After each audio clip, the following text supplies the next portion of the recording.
Hello everyone, कैसे हैं आप? आपका आपके YouTube channel Digvijay commerce classes पर एक बार फिर से स्वागत है। हम आपके लिए अपने इस YouTube channel Digvijay commerce classes पर बीकॉम के सिलेबस के कंपलसरी सब्जेक्ट इनकम टैक्स की पूरी एक सीरीज लेके आ रहे हैं, जिसमें आपको एक तरफ से हर एक रूल और उनके प्रैक्टिकल क्वेश्चन 1 बाय 1 मिलते हैं। आप हमसे जुड़कर अपने कॉमर्स की पढ़ाई एक प्रॉपर वे में पूरी कर सकते हैं। जैसी पढ़ाई आप पाना चाहते हैं, यहाँ बिल्कुल वैसी ही पढ़ाई हम आपके लिए लेके आते हैं। हम आपकी पढ़ाई का वो नज़रिया, वो अंदाज आपके लिए लेके आते हैं जो क्लासरूम पढ़ाई या ऑफलाइन पढ़ाई में आप पाना चाहते थे। हमने आपकी ज़रूरतों का विशेष ख्याल रखा और आज मुझे ये कहते हुए खुशी हो रही है कि मैंने अपने इन शब्दों को चरितार्थ किया। कैसे, क्यों मैंने ये शब्द कहा कि इनकम टैक्स के मामले में 5 हेड, आय के 5 शीर्षक अगर आपने पढ़ लिए तो समझो आपने इनकम टैक्स पे फतह हासिल कर ली। वेतन से आय, मकान संपत्ति से आय, व्यवसाय अथवा पेशे से आय, फिर उसके बाद पूंजी लाभ, ये 4 तो हम आपके लिए पहले ही क्लियर कर चुके थे। और आज आपके लिए हम इनकम टैक्स के सबसे अंतिम हेड, अन्य साधनों से आय की अंतिम क्लास आपके लिए लेके आ रहे हैं। तो देर किस बात की? अगर आप हमसे नए जुड़ रहे हैं तो सबसे पहले हमारे इस YouTube channel Digvijay commerce classes को सब्सक्राइब करिए, शेयर करिए, बेल आइकन दबाइए ताकि आपको हमारे लेटेस्ट वीडियोस के अपडेट मिल सके। आप इनकम टैक्स जैसे ही बीकॉम या एमकॉम के जितने भी सब्जेक्ट बनते हैं, चाहे वो थ्योरेटिकल सब्जेक्ट हो या न्यूमेरिकल, अगर आप उनकी स्पेशल कोचिंग क्लासेस पाना चाहते हैं तो दिग्विजय कॉमर्स क्लासेस आपके लिए ये सुनहरा मौका लेके आया है कि आप अपनी पढ़ाई को अपने घर बैठे अपनी शर्तों पर पूरी कर सकते हैं। प्यारे दोस्तों, आप हमसे पेड क्लास भी ले सकते हैं। पेड क्लास पाने के लिए आप हमारे व्हाट्सएप नंबर पर व्हाट्सएप करिए, मैसेज करिए, आपको पेड क्लास की पूरी जानकारी दे दी जाएगी, जिसमें आप बहुत थोड़े से शुल्क का भुगतान करके हमसे एक रेगुलर क्लास पाते हैं। पीडीएफ मिलेगा, डाउट सेशन रखा जाएगा, क्वेश्चन पेपर सॉल्व कराए जाएंगे। ये सब कुछ पाने के लिए आप हमसे पेड क्लास ले सकते हैं। प्यारे दोस्तों, आइए हम आपके लिए ये इनकम टैक्स के सबसे बेहतर से बेहतर क्लासेस का, या यूं कह लीजिए जो आय के 5 हेड होते हैं उनकी सबसे अंतिम क्लास। इसके बाद हम फिर सीधा कर निर्धारण की ओर बढ़ चलेंगे और पीछे से जो न्यूमेरिकल क्वेश्चन के अलावा कह लीजिए जो थ्योरेटिकल लेसन बनते हैं, जो रूल्स हैं, वो भी हम एक एक करके आपके लिए क्लियर काफ़ी हद तक कर चुके हैं और जो 2-3 लेसन बचे हैं वो भी हम बहुत जल्द आपके लिए क्लियर कर देंगे। तो आइए हम सीधे आपको प्रैक्टिकल क्वेश्चंस की ओर ले चलते हैं।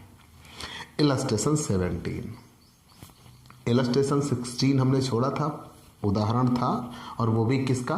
केवल और केवल गिफ्ट का, मिस्टर अकलंक। और मैंने आपको कहा था कि आप वो याद कर लीजिएगा, सवाल सॉल्व कर लीजिएगा, आपने ज़रूर वो सॉल्व कर लिया होगा। निम्न सूचनाओं के आधार पर अन्य साधनों से आय की गणना कीजिए। उदाहरण 17, करदाता को अपने पुत्र के विवाह पर अपने दोस्तों से 1 लाख रुपए मिले। गत वर्ष में न्यायालय की डिक्री के अनुसार अतिरिक्त क्षतिपूर्ति पर 40,000 रुपये ब्याज के प्राप्त हुए। फिर कह रहे हैं अप्रकटित आय 2 लाख रुपए, लॉटरी से जीत 70,000 रुपये शुद्ध। आगे, डाक खाने के बचत बैंक खाते पर ब्याज 4,000 रुपये और पारिवारिक पेंशन 40,000 रुपये। सही मायनों में मैं ऐसा क्वेश्चन आपके लिए लगाना चाहता था। बहुत ही बेहतर क्वेश्चन, बहुत ही अच्छा। तो आइए हम सीधा आपके लिए अन्य साधनों से आय की गणना करते हैं। ठीक, अन्य साधनों से आय की गणना करते हैं कि निम्न सूचनाओं के आधार पर अन्य साधनों से आय की गणना कीजिए। करदाता को अपने पुत्र के विवाह पर दोस्तों से मिला है। गत वर्ष में न्यायालय की डिक्री के अनुसार क्षतिपूर्ति पर 40,000 रुपये ब्याज प्राप्त हुआ है। अप्रकटित आय 2 लाख रुपए, लॉटरी से जीत 70,000 रुपये, डाकखाने के बचत बैंक खाते पर ब्याज 4,000 रुपये और पारिवारिक पेंशन 60,000 रुपये। आइए हम वैल्यूएट करते हैं। ठीक, तो अन्य साधनों से आय निकालना है। टैक्सेबल इनकम फ्रॉम टैक्सेबल, ठीक, taxable income from other sources for the assessment year 2020 and 2021। Clear, शीर्षक हमने बना दिया। अब अगर ये शीर्षक बन चुका है तो हम एक एक चीजें वैल्यूएट करते हैं। करदाता को अपने पुत्र के विवाह पर अपने दोस्त से मिला, हमने क्लियर कट आपसे नियम बताया है।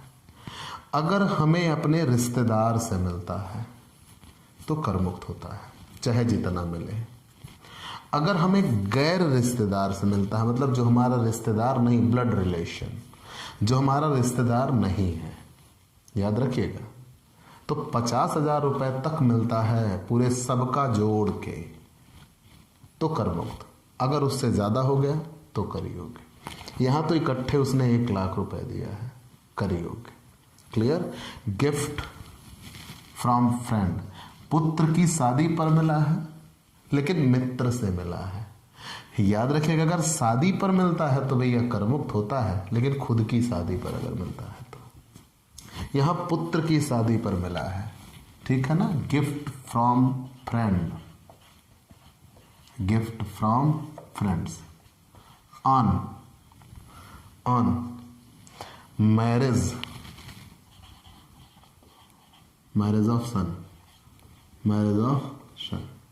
पुत्र की शादी पर गिफ्ट मिला, वो भी मित्र से 1 लाख रुपए, कर योग हो गया। क्लियर। अगर रिश्तेदार से मिलता है तो कर मुक्त, मित्र है, गैर रिश्तेदार है, कर योग्य। फिर आगे कहा है, गत वर्ष में न्यायालय की डिक्री के अनुसार अतिरिक्त क्षतिपूर्ति पर 40,000 रुपए का ब्याज प्राप्त हुआ।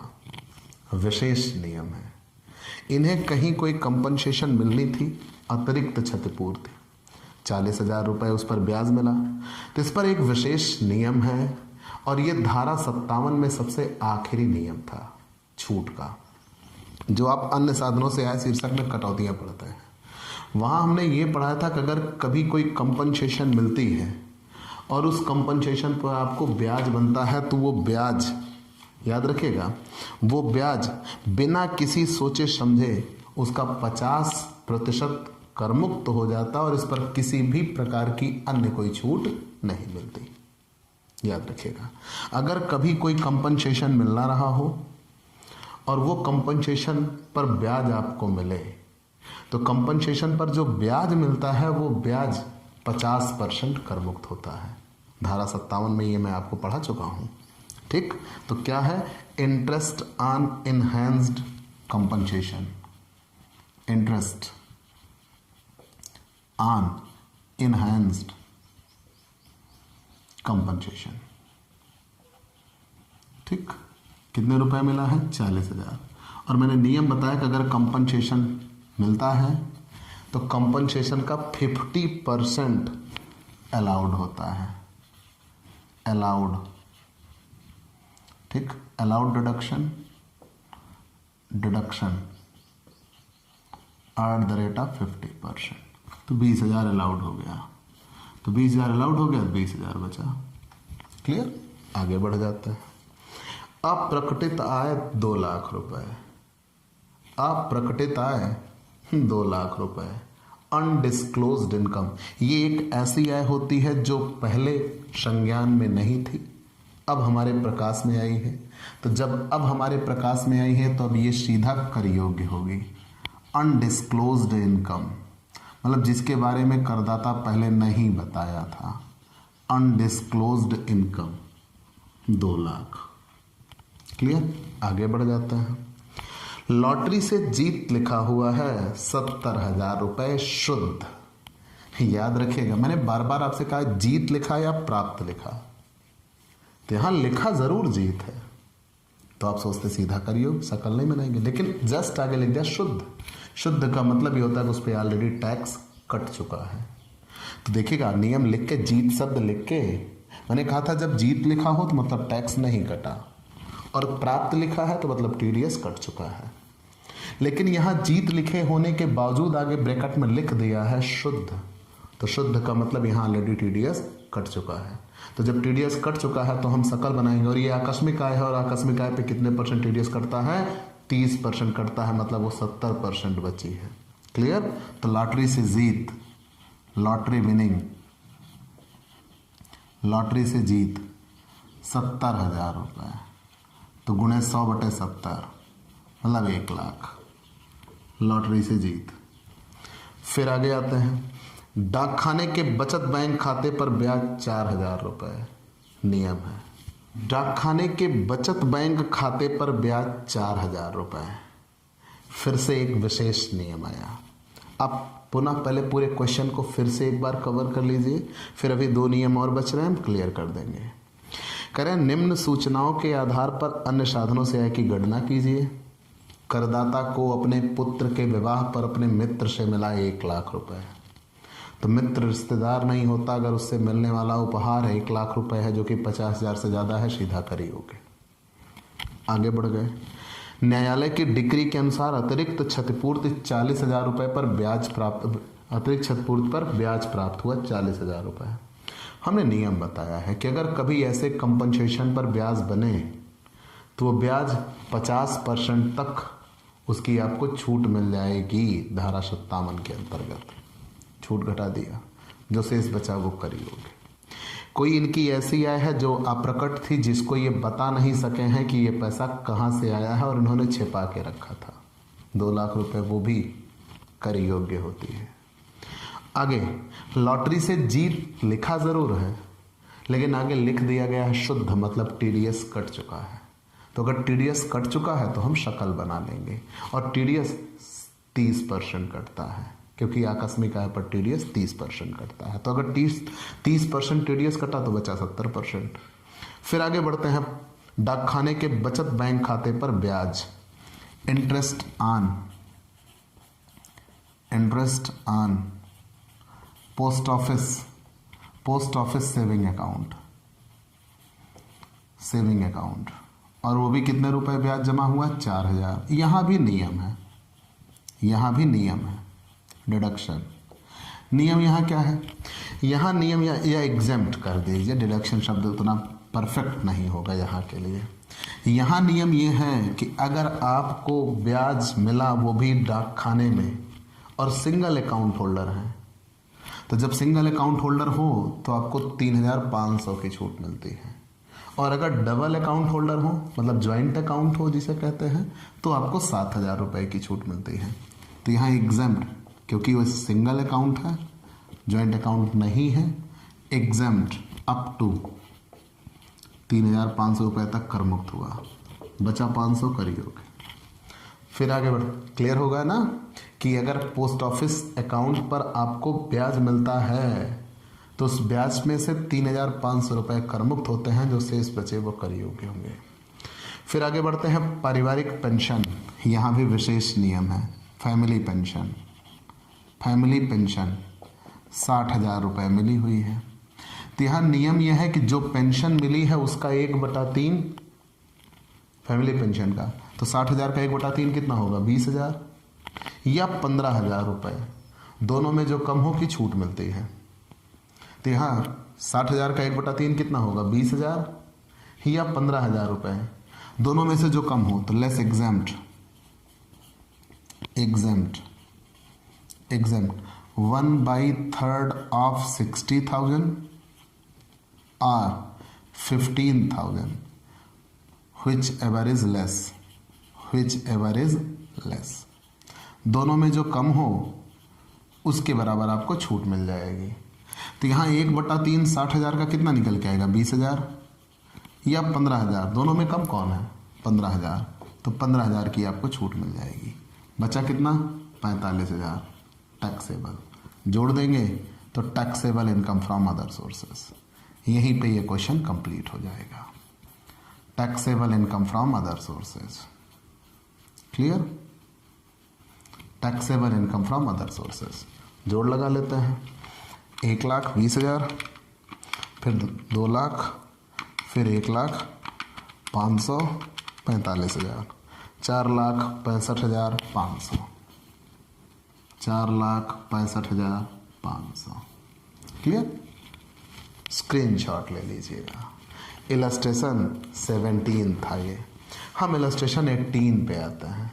बहुत छोटा क्वेश्चन है, बहुत छोटा, थोड़ा सा नियम है। इनकम टैक्स में यही तो आपके साथ लगा होगा। नियमों का एक पूरा एकदम नियमों का गट्ठर लेके आप चलिएगा। ठीक, हर कदम पे आपको नियम ही मिलेंगे। वो हमारे एक मित्र है ना, वो कहा करते हैं कि बहुत कठिन है डगर पन घटकी। ठीक, तो इनकम टैक्स में हमने आपसे बार बार कहा है, आपका सच्चा साथी कोई और नहीं, आपकी नियमितता है। आप जितने इनकम टैक्स में रेगुलर हो लिए, उतने ही समझिए कि आपने इनकम टैक्स पे फतह हासिल कर ली। आता है इधर एक एक करके।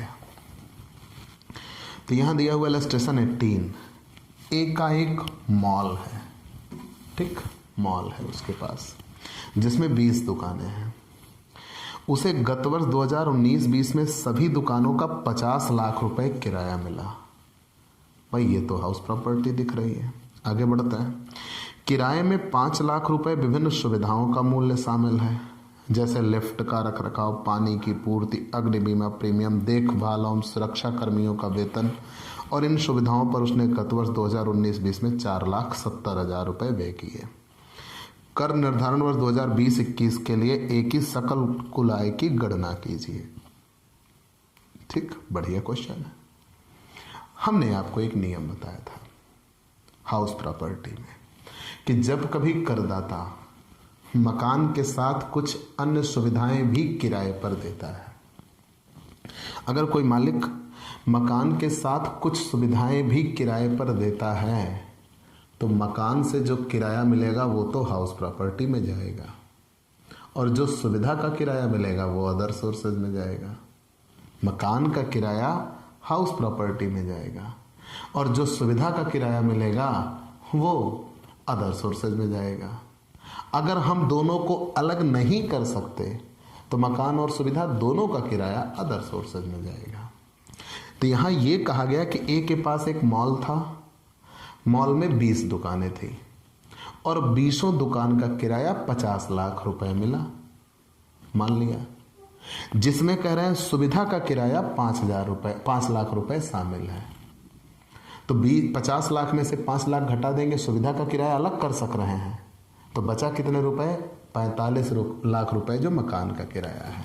तो क्लियर कट मैंने नियम क्या बताया कि जब कभी आपके पास मकान हो और मकान के साथ आप सुविधा भी किराए पर दे रहे हो तो मकान से जो किराया मिलेगा वो हाउस प्रॉपर्टी और सुविधा का जो किराया मिलेगा वो अदर सोर्सेज, और दोनों को हम अलग अलग कर देंगे। अगर दोनों को अलग नहीं कर सकते तो मकान और सुविधा दोनों का किराया अदर सोर्सेज। ठीक, तो यहाँ पे ए के पास एक मॉल है जिसमें 20 दुकानें हैं, दुकानों का किराया 50 लाख मिला जिसमें 5 लाख रुपए सुविधा का है, सुविधा का किराया अलग कर दिया तो बचा कितने रुपए? 45 लाख रुपए मकान का है। आगे बढ़ जाते हैं और सुविधाओं के खर्च पर 4,70,000 रुपए व्यय किए हैं। ठीक, इलस्ट्रेशन 18, तो computation of gross total income, computation of gross total income, सकल कुल आय निकालनी है, ग्रॉस टोटल इनकम। तो जब प्रत्येक शीर्षक की कर योग्य आय के योग को सकल कुल आय कहते हैं for the assessment year 2020 and 2021, 2020-2021। ठीक, computation of gross total income. तो सबसे पहले यहाँ इनकम फ्रॉम अदर सोर्सेज या taxable income from house property, taxable income from house property, taxable income from house property, taxable income from house property. चलिए, तो पहले हम taxable income from house property valuate करते हैं। तो जब हम taxable income from house property valuate करते हैं तो सबसे पहले रेंटल वैल्यू, हाउस प्रॉपर्टी की हम बात कर रहे हैं, taxable income from house property, तो रेंट या रेंटल वैल्यू ऑफ हाउस, तो मकान का किराया अकेले कितना होगा 45 लाख, क्योंकि यहाँ साफ तौर पर दिया है ना कि मकान के साथ साथ सुविधा भी दी है। तो सबका किराया तो 50 लाख था, लेकिन जिसमें मकान का अकेले किराया था 45 लाख। ठीक, मान लिया। लेकिन आपने ये नियम पढ़ा है कि अगर आपको मकान से किराया मिलता है तो वो सीधे टैक्सेबल नहीं होता। याद करिएगा हाउस प्रॉपर्टी आप कैसे वैल्यूएट करते थे, म्यूनिसिपल वैल्यू और fair rent whichever is more expected rent, और actual rent received whichever is more, ठीक है ना, gross annual value less municipal tax paid by owner. तो यहाँ और कुछ है नहीं, वही केवल रेंट है, तो रेंट 45 लाख। तो ये नेट एनुअल वैल्यू आई, तब लेस डिडक्शन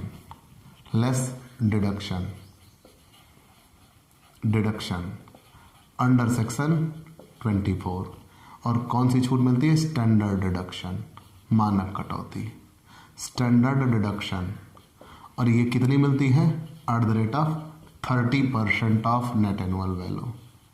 ठीक, तो नेट एनुअल वैल्यू का 30% छूट मिल जाती है, तो 45 लाख का 30% 13,50,000। ठीक, तो 45 लाख में से छूट मिल जाएगी 13,50,000, 31,50,000 टैक्सेबल हुआ हाउस प्रॉपर्टी के लिए। 31,50,000 रुपये टैक्सेबल हुआ हाउस प्रॉपर्टी के लिए। ठीक, 31,50,000, और कोई छूट है नहीं। चलिए, एक चीज़ तो हमने वैल्यूएट कर लिया, taxable income from house property 31,50,000 income from house property, income from house property, एक चीज़ तो निकल के आ गई। अब हम निकालते हैं इनकम फ्रॉम अदर सोर्सेज या taxable income from other sources, taxable income from other sources, taxable income from other sources. ठीक, taxable income from other sources. तो जब taxable income from other sources पे आते हैं, एक तरफ से याद रखिएगा taxable income from other sources, तो यहाँ उन्होंने मकान किराए पर उठाया था 45 लाख में, अब उसके साथ सुविधा भी किराए पर उठाया है।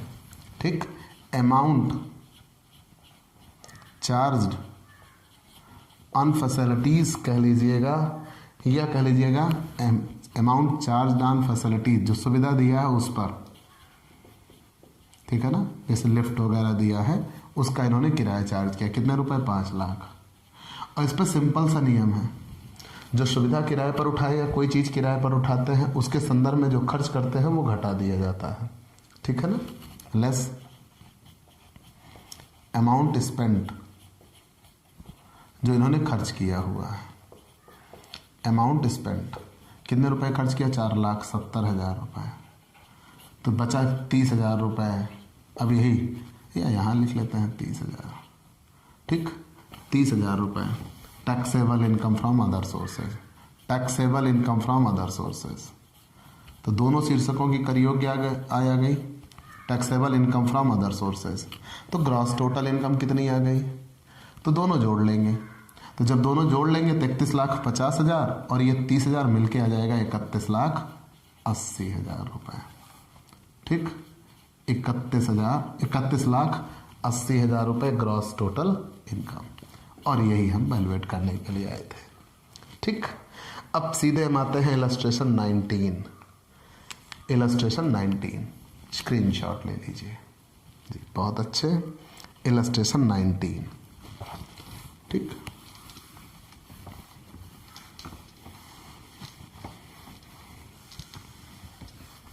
इलस्ट्रेशन 19।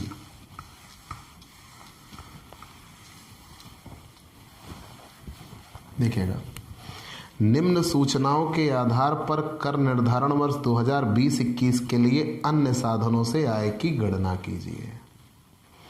कह रहे हैं विवरण, क्रय तिथि, विक्रय तिथि, लाभ हानि। बहुत अच्छे, सिक्योरिटी के बारे में यहाँ हमें उलझाने का प्रयास किया है। उसकी डेट भी दी गई है और यहाँ ये भी कहा गया कि उनको बेच दिया गया है बीच में, और उस पर लाभ हानि भी दिया गया है। तो जो बेचने पर लाभ हानि है वो तो अदर्स, वो कैपिटल गेन है, हमें उससे कोई मतलब नहीं है। आगे बढ़ जाता है।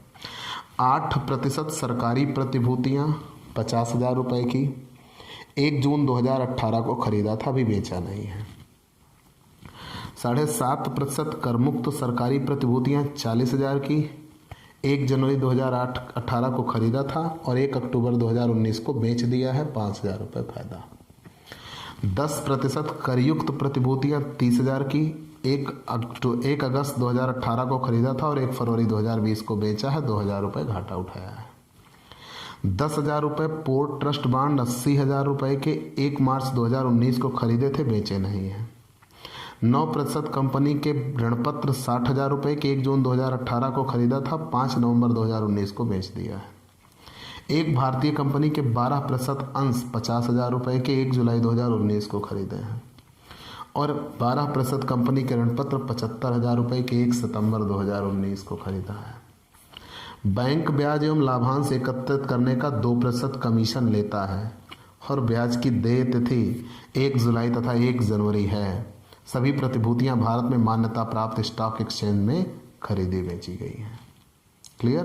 तो हमें अन्य साधनों से आय निकालना है और सही मायने में हमें केवल प्रतिभूति का क्वेश्चन दिया गया है, इंटरेस्ट ऑन सिक्योरिटीज या डिविडेंड फ्रॉम सिक्योरिटीज। चलिए illustration 19, computation of taxable income from other sources.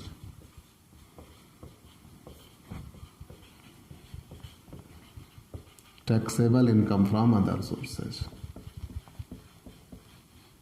ठीक। फॉर द असेसमेंट ईयर 2020-2021, ठीक है। आइए हम एक तरफ से वैल्यूएट करते हैं। हमने आपको नियम बताया है, अगर कोई प्रतिभूति खरीदी या बेची जाती है तो उसके क्रय या विक्रय पर जो भी हमें लाभ होता है या हानि होती है वो पूंजी लाभ या पूंजी हानि है। और चूंकि यहाँ प्रश्न में केवल अदर सोर्सेज निकालने के लिए कहा है तो हमें उससे कोई मतलब नहीं है।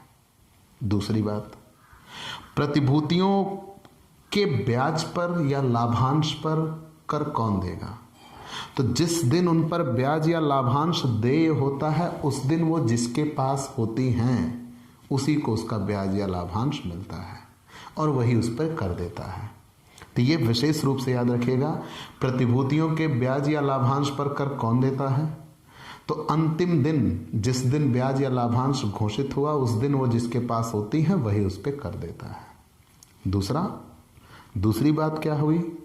दूसरी बात ये हुई कि अगर कोई प्रतिभूति खरीदी या बेची जाती है तो उस पर जो लाभ या हानि होती है वो फिर कैपिटल गेन, ठीक। तो आइए, तो यहाँ एक एक हम आपके लिए वैल्यूएट करते हैं कि निम्न सूचना के आधार पर कर निर्धारण वर्ष 2020-21 के लिए अन्य साधनों से आय की गणना कीजिए।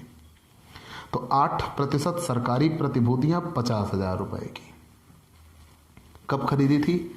1 जून 2018 को। सरकारी प्रतिभूतियां 2 प्रकार की होती हैं, करमुक्त और कर योग्य।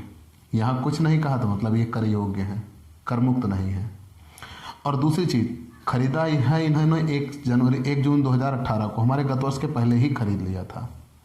तो गत वर्ष में ब्याज कब कब दे होगा? 1 जुलाई और 1 जनवरी दोनों, और इन्होंने बेचा नहीं है, मतलब पूरे साल का ब्याज इनको मिलेगा, ठीक। याद रखिएगा आपका गत वर्ष कहाँ है, ये याद रखिएगा।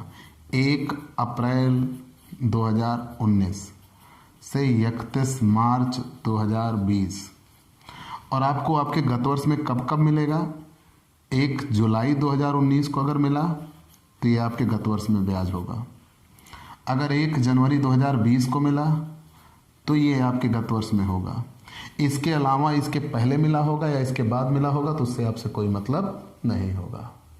तो 8% सरकारी प्रतिभूतियां 50,000 रुपये की 1 जून 2018 को खरीदा, तो जुलाई 2018 में मिला होगा, जनवरी 2019 में मिला होगा, जुलाई 2019 में मिला होगा, जनवरी 2020 में मिला होगा।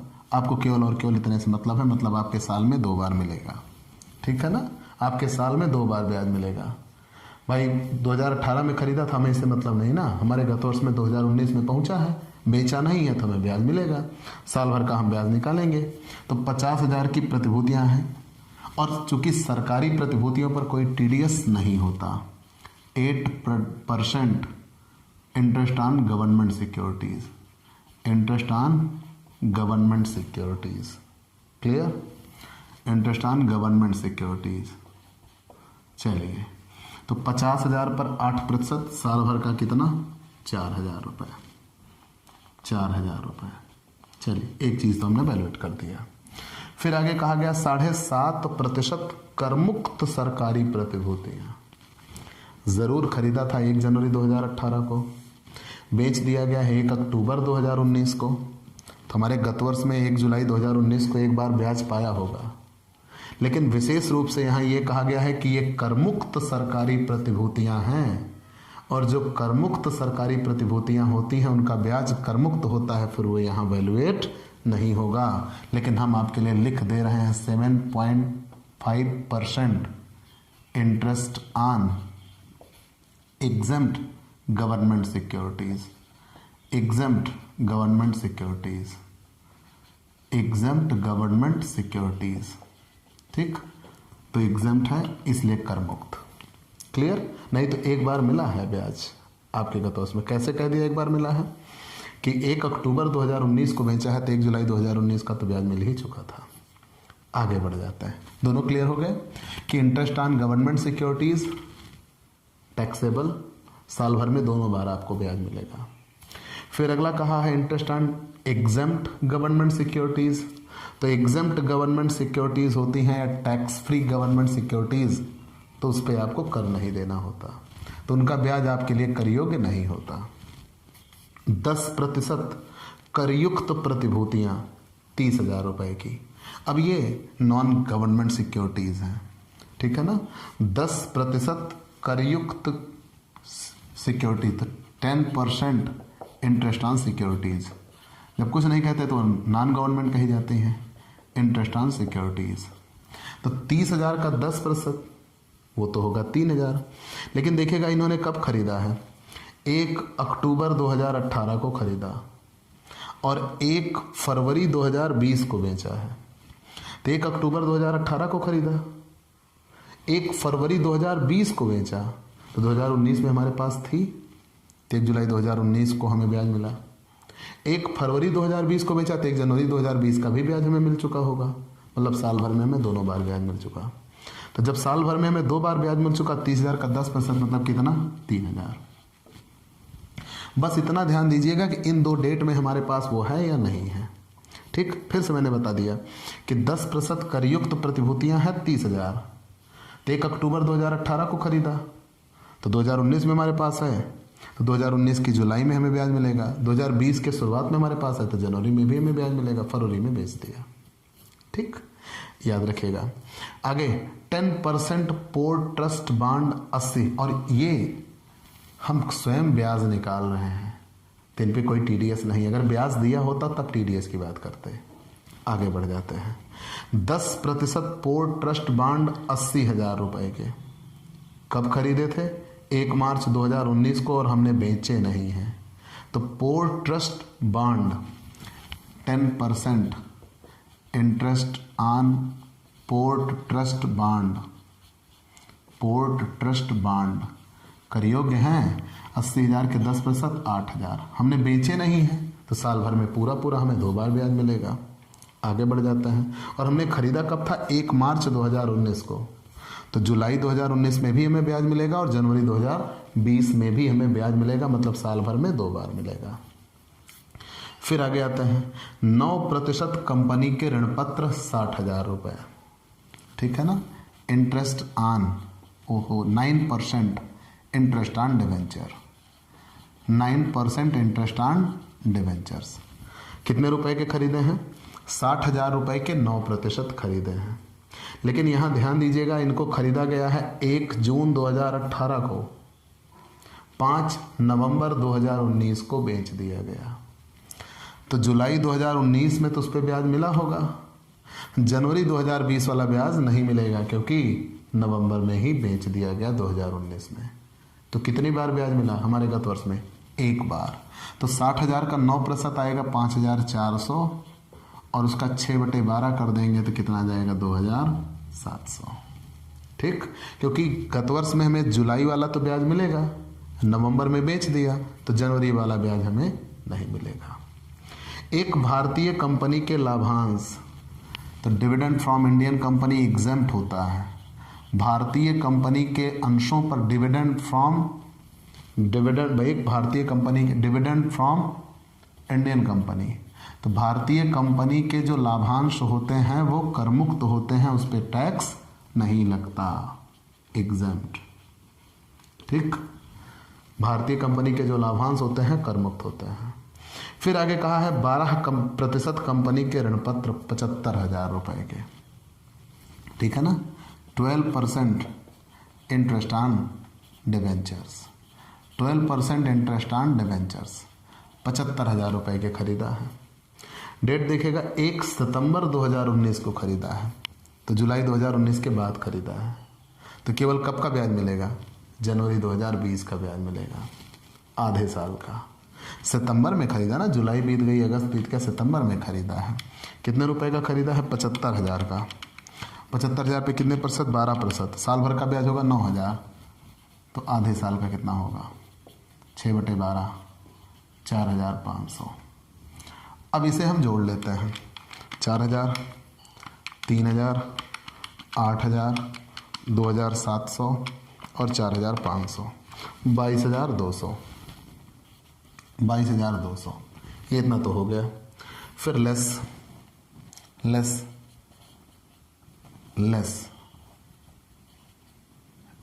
एग्जम्पशन, कर मुक्ति अंडर सेक्शन 57, धारा 57 के अंतर्गत कर मुक्ति। अब धारा 57 के अंतर्गत कर मुक्ति किस चीज़ की मांग है, कलेक्शन चार्जेज। कलेक्शन चार्जेज में क्या कहा है, याद रखिएगा, कहा गया है कि बैंक ब्याज एवं लाभांश एकत्रित करने का 2% कमीशन लेता है। तो देखिएगा यहाँ कितना कलेक्ट हुआ, पहले ये ध्यान दीजिएगा, उसी पर 2% कमीशन लेंगे। तो सबसे पहले देखिएगा कितना इकट्ठा हुआ, यहाँ तो ये पूरा 4,000 मिला है, 4,000 मिला। ठीक, ये करमुक्त है। जब ये करमुक्त है तो इसका कलेक्शन चार्ज की भी छूट हमें नहीं मिलेगी। जितने ब्याज या लाभांश कर योग्य होते हैं उनके ही कलेक्शन चार्ज की हमें छूट मिलती है, जो करमुक्त होते हैं उनके कलेक्शन चार्ज की हमें छूट नहीं मिलती। इंटरेस्ट ऑन सिक्योरिटीज, तो इंटरेस्ट ऑन सिक्योरिटीज 3,000 रुपये है, जरूर इसकी हमें छूट मिलेगी। ठीक, लेकिन सॉरी 3,000 फिर पूरा नहीं मिलेगा ना, पूरा ब्याज तो 3,000 है, 3,000 पूरा ब्याज बना है, पूरा ब्याज 3,000 बना है, इस पर TDS कट जाएगा 10%, तो बचेगा 2,700। अब आप ये कह रहे होंगे कि ये कैसे, तो हमने नियम ये बताया कि जब हम ब्याज स्वयं कैलकुलेट कर रहे होते हैं तो हम पूरा ब्याज निकाल देते हैं, लेकिन TDS तो हमें इस पर देना होगा। ठीक, और इस पर कोई TDS नहीं लगता, इसलिए पूरा कैलकुलेट हो गया। फिर यहाँ आ गए interest on port trust bond 8,000 रुपये, तो 8,000 रुपये ये ज़रूर है, लेकिन इस पर भी TDS लग जाएगा 10%, 800, तो बचेगा 7,200, यही तो कलेक्ट होगा। फिर यहाँ ये 2,700 ज़रूर है, लेकिन इस पर 270 निकल जाएंगे, तो कितने बचेंगे, 2,430। ठीक, सब पे 10% डिडक्शन होता है, वो इंटरेस्ट ऑन सिक्योरिटीज़ 10% उस पर TDS चार्ज होता है, बशर्ते वो करमुक्त ना हो, कर योग्य हो। और इंटरेस्ट ऑन डिवेंचर्स 4,500, इस पे भी 10% निकल जाएगा, 450, तो 4,050 बचेगा। ठीक, तो ये सब जोड़ लिया, तो ये सब जोड़ने के बाद देखते हैं कितना आएगा, 4,000, 2,700, 7,200, 2,430 और 4,050, 20,380। और इसी पे कमीशन कितने % देना है, 2% कमीशन, तो 20,380 का 2% कमीशन, 407 रुपये 60 पैसे, मतलब 408 रुपये कमीशन। घटा देंगे taxable income from other sources,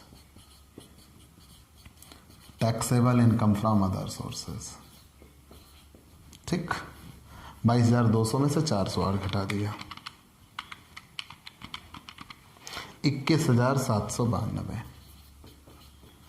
और जो प्रतिभूतियां बेची गई हैं उन पे लाभ हुआ है या हानि हुई है वो पूंजी लाभ है, हमें उससे कोई मतलब नहीं है।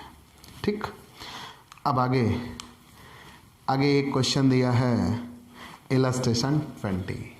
तो आइए हम इसे मिटाते हैं, आप इसका स्क्रीनशॉट ले लीजिएगा जी। चलिए लास्ट क्वेश्चन की ओर हम बढ़ चुके हैं, last but not the least, illustration 20।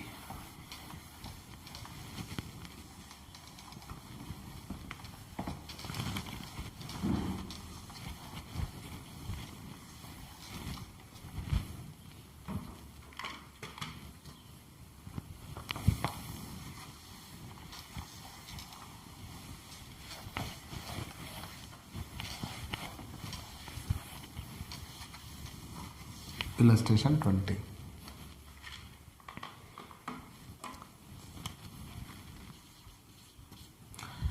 देखिएगा, मिस्टर कमल ने गत वर्ष में निम्नलिखित उपहार प्राप्त किए। देखते हैं। सबसे पहले जीवन साथी से 50,000 रुपये, आगे मित्र से 1,00,000 रुपये, अन्य मित्र से 56,000, भाई से 65,000, दादी की वसीयत से प्राप्त किए 3,00,000, विवाह पर एक मित्र से 60,000, पिता के मित्र से 25,000 और बिना प्रतिफल के एक मित्र से प्राप्त मकान संपत्ति स्टाम्प ड्यूटी मूल्यांकन 15,00,000। कर निर्धारण वर्ष 2021 के लिए अन्य साधनों से आय ज्ञात कीजिए। ठीक, तो आइए, सबसे पहले जीवन साथी से उपहार मिला, ठीक है ना, gift from spouse, gift from spouse. तो जीवन साथी तो भैया रिश्तेदार होता है, कर मुक्त। ठीक, रिश्तेदार से उपहार मिलता है तो कर मुक्त। Gift from friend, gift from friend, ये रिश्तेदार नहीं होते। गिफ्ट फ्रॉम फ्रेंड्स, और इन्हें मित्र से 3 बार मिला है, ठीक है ना, 3 बार मिला हुआ है, याद रखिएगा। फ्रेंड से इन्हें 3 बार मिला है। मित्र से उपहार मिला 1,00,000 रुपए, मित्र से उपहार मिला 1,00,000 रुपए। ठीक, मित्र से उपहार 1,00,000 मिला, कर योग्य हो रहा है। फिर कह रहे हैं अन्य मित्र से मिला 56,000 रुपए, चूंकि दोनों एक ही कैटेगरी के, हमने एक साथ लिख दिया। अब आगे और कोई इसी कैटेगरी का होगा फिर इसमें जोड़ के तब हम इसे वैल्यूएट करेंगे, क्योंकि ये सब मिलके 50,000 रुपए से ज़्यादा है, इसलिए कर योग्य होगा, ये विशेष रूप से याद रखिएगा। फिर भाई से मिला, ब्रदर, भाई तो रिश्तेदार होता है, कर मुक्त। ठीक, भाई के बाद दादी की वसीयत से मिला, दादी की वसीयत से मिला, गिफ्ट फ्रॉम मदर, ठीक है ना, grandmother, gift from grandmother wills, grandmother wills. दादी की वसीयत से मिला, कर मुक्त होता है। अगर वसीयत से मिलता है तो कर मुक्त होता है। विवाह पर एक मित्र से मिला, गिफ्ट ऑन हिज मैरिज, अगर विवाह पर मिले तो चाहे जिससे मिले, कर मुक्त होता है। ठीक, फिर कह रहे हैं पिता के मित्र से मिला, ये यहां जुड़ जाएगा क्योंकि ये रिश्तेदार नहीं होता, पिता के मित्र से मिला है तो ये रिश्तेदार नहीं होते। तो 1,56,000 25, 1,81,000। ठीक, आगे बढ़ गए। बिना प्रतिफल के एक मित्र से प्राप्त मकान संपत्ति 15,000 रुपये, 15,00,000 रुपए मकान मिला, और जिसके लिए इन्होंने कोई प्रतिफल नहीं दिया, और उसकी स्टाम्प ड्यूटी वैल्यू कितने रुपए है, 15,00,000 रुपए है, वो भी इनके लिए टैक्सेबल, तो 16,81,000 रुपये। क्लियर, टैक्सेबल फ्रॉम या taxable income from other sources, taxable income from other sources.